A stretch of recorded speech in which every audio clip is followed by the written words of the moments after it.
welcome to Live Morning Devotions. Today we are streaming for the first time live to YouTube. And so welcome to all you out there watching on YouTube and on Facebook and on Instagram. And so we're widening the scope of what we're doing here, and so I'm super excited. We have over 800 people tuning in daily, whether it's live or watching after the fact. And so it's pretty incredible what the Lord's doing. We're walking through the Bible together, and so I'm really excited about that. Today is a Devo in 1 Corinthians chapter 3, and we'll be verses 10 through 15. And it's a Devo I've titled Phoenix or Ashes. Phoenix or Ashes. So back in November, my dad and I drove a moving truck from Southern California to Bemidji, Minnesota. Bemidji, Minnesota. Didn't even know a place called Bemidji existed until my sister told me she was moving there, which we were pretty sad about. But her husband got a job out there at the hospital, and so right before Thanksgiving, we moved her to Bemidji. It's about 2 hours out of Minneapolis. So if that gives you an idea of where it is. It's almost into Canada. So the day we got there, it was like 42 degrees. I'm like, this isn't so bad. I could probably live in Bemidji. Then the next day, it was -7 degrees. And I was like, get me out of Bemidji. Get me back to Southern California. And so we flew back, and it was like 82 degrees. I'm like, praise Jesus for Southern California. So anyway, on our way to Bemidji, we stopped in a place called Deadwood, South Dakota. And we needed to stay the night. And so my dad was like, oh, I watched that show, Deadwood. Let's go to Deadwood and learn all about Wild Bill Hitchcock. And so we stayed in a casino there in Deadwood. And the interesting thing about Deadwood is the history behind it. You know, it was an Old West mining town. And so they were there mining for gold. And it burned down twice. So the reason they called it Deadwood is because there was a bunch of dead trees by the riverbed there, and so they called it Deadwood. And they figured out real quick that they were susceptible to fires. And so the entire town was built out of wood, basically. And it burned down in 1879, and then they rebuilt it with wood, and it burned down, not completely, but it burned down again in 1959, and then they rebuilt it using stone, and it hasn't burned down since. And the reason I bring up Deadwood is because here in 1 Corinthians, Paul's going to talk about building on the right foundation and building with the right materials and them being tested and proven in the fire, so to speak, spiritually. And so let's dive into 1 Corinthians chapter 3, verses 10 through 15 with a Devo I've titled Phoenix or Ashes. Verse 1, New Living Translation. By the grace God has given me, I laid a foundation as a wise builder, and someone else is building on it. But each one should build with care, for no one can lay any foundation other than the one already laid, which is Jesus Christ. If anyone builds on this foundation using gold, silver, costly stones, wood, hay, or straw, their work will be shown for what it is, because the day will bring it to light. It will be revealed with fire, and the fire will test the quality of each person's work. If what has been built survives, the builder will receive a reward. If it is burned up, the builder will suffer loss, but yet will be saved, even though only as one escaping through the flames. Okay, so we'll stop right there. Now, it's important to note in verse 10, Paul is reinforcing his apostolic authority. Apostolic authority, what is that? His authority as an apostle, as a church planter, as a founding member of the church there under Jesus Christ. And so he says, by the grace God has given me, I laid the foundation as a wise builder, and someone else is building on it. And so he's basically saying, look, I'm laying a foundation. I'm launching this church, so to speak, in Corinth here, but someone else is building on it.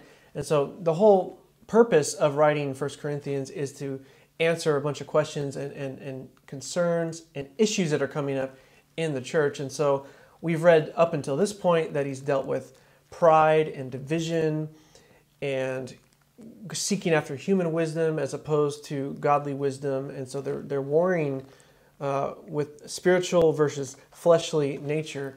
And so, once again, Paul's setting up, by the grace God has given me, I laid a foundation as a wise builder. I'm the apostle. Christ is the foundation, okay?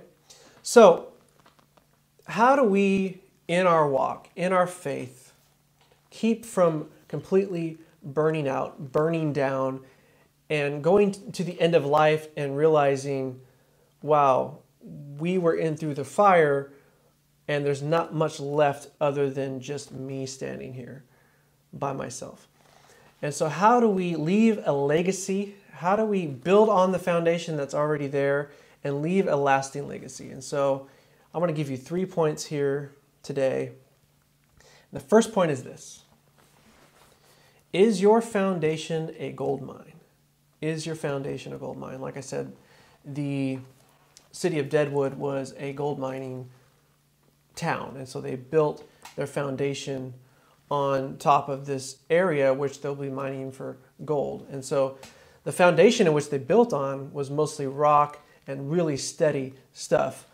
And then they were going down and getting precious gold and selling it. And so then they were creating wealth by building on this foundation. And so again, by the grace God has given me, I laid a foundation as a wise builder, and someone else is building on it.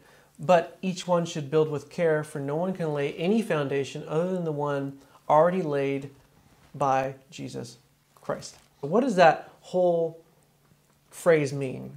Building our lives on the foundation of the cornerstone of Jesus Christ. Well, it originally comes from Psalm 118. The stone the builders rejected has now become the cornerstone. This is the Lord's doing, and it is wonderful to see. This is the day the Lord has made. I will rejoice and be glad in it. But then later on in Matthew chapter 21, Jesus tells a parable. Now, he tells a parable about a landowner who plants a vineyard, and then he leases it to some farmers, and then the farmers run it and take care of the vineyard and then produce grapes and wine that flow out of this vineyard. And so then the landowner sends over his servants to collect on his portion that is owed to him of the profits. And these farmers kill the servants. In fact, they kill, stone, and beat. There are 3 servants that kill, stone, and beat him. And so then the owner is like, okay, wait a minute, this is not good. I'm going to send my son, because they'll respect my son more than they'll respect my servants. And they'll know that I mean business when I send my son. And what did they do? Well, Christ says that they killed the son. Okay, so now he asks the people he's telling this parable to, what do you think will happen to these farmers? And they all say, well, of course, the father is going to be very angry, so he's going to come and discipline these guys, and he's going to kill them. He's going to, be angry. And so then in verse 42, it picks up what Jesus asks them. He says, did you ever read this in the scriptures? The stone that the builders rejected has now become the cornerstone. This is the Lord's doing, and it is wonderful to see. I tell you, the kingdom of God will be taken away from you and given to a nation that will produce the proper fruit. So again, is your foundation a gold mine? And if your foundation is a gold mine, are you tending to it properly? Are you giving fruit or credit where credit is due? And so the greatest gold mine that we could ever build on, the strongest foundation, is Christ. And that's what Paul's setting up here right now. So is Christ your cornerstone? So that when you face troubles, you have a foundation that will not break down. I think the reason that they were able to rebuild the city of Deadwood so many times is because the foundation stayed intact, because they had a sound foundation. They were building on that gold mine. And because they had that gold mine, they had the money to rebuild, because they can go and mine from it. In the same way, in our faith, when things get rocky, are you built on a gold mine? Are you built on a solid foundation that you can then go into and mine out precious gold of wisdom? Number 2, we need to build towns that won't burn in the first place. We need to build towns that won't burn in the first place. Verse 12 says, if anyone builds on this foundation using gold, silver, costly stones, wood, hay, or straw, their work will be shown for what it is, because the day will bring it to light. it will be revealed in the fire, and the fire will test the quality of each person's work. Again, talking about the city of Deadwood. The first 2 times they built it out of wood, and then it easily burned down. And then they thought, okay, wait a minute.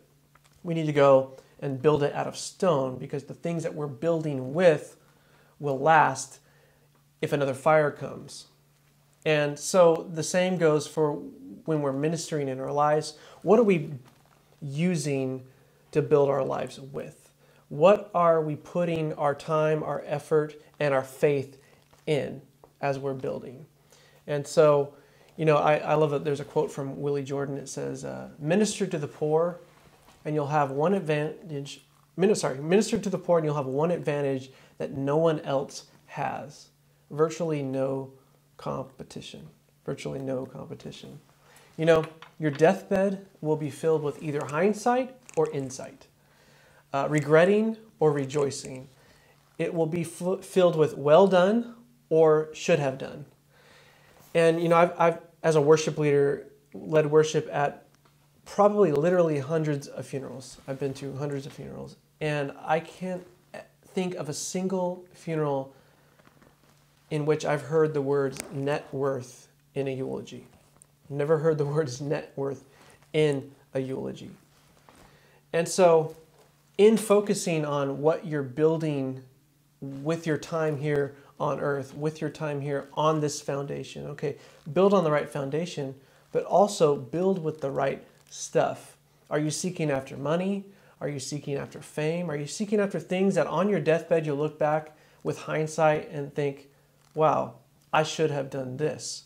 Will you be regretting or will you be rejoicing? Basically, build with things that won't burn. At the end of your life, when you get to heaven, will it just be you standing there by yourself, or will the Lord say, well done, good and faithful servant, look what you've done for the kingdom, enter into righteousness? And then number 3, what happens in Deadwood stays in Deadwood. Verse 14 says this, if what has been built survives, the builder will receive a reward. If it is burned up, the builder will suffer loss, but yet will be saved, even though only as one escaping through the flames. So, our salvation is a lock. We know that if our faith and our foundation is on Christ, we're going to get to heaven. We have eternity that awaits us. We're going to spend eternity with God. And so we need to look at everything through that lens, that one day we're going to stand before the Lord.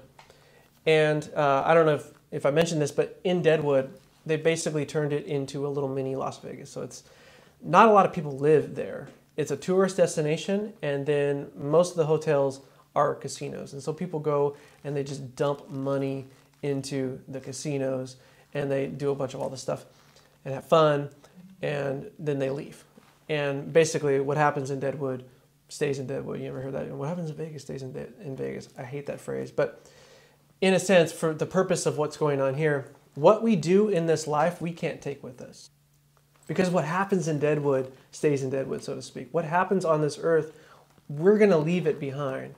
And so the question is, will you be a phoenix that when the fire comes, you come forth tested and proven? Or will there be nothing but ashes left? So I love you guys. I will see you tomorrow, Friday at 7 a.m.